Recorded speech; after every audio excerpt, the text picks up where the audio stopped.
Two numbers are in the ratio of 4:3. If the total of their individual squares is 225, then by how much first number is more than that of the second? Now, let's assume the two numbers to be 4x and 3x because the ratio is given to us as 4:3. Now, the total, that means the sum of their individual squares. So 4x whole square, that comes out to be 16x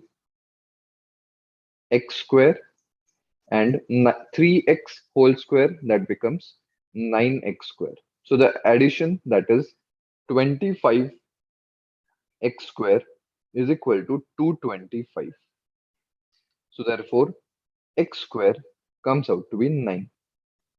Therefore, if we take square root, we get x is equal to 3. Now, the two numbers will be 4 3s are 12 and 3 3s are 9.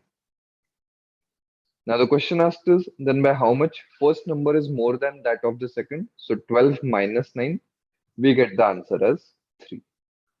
So, answer will be option A.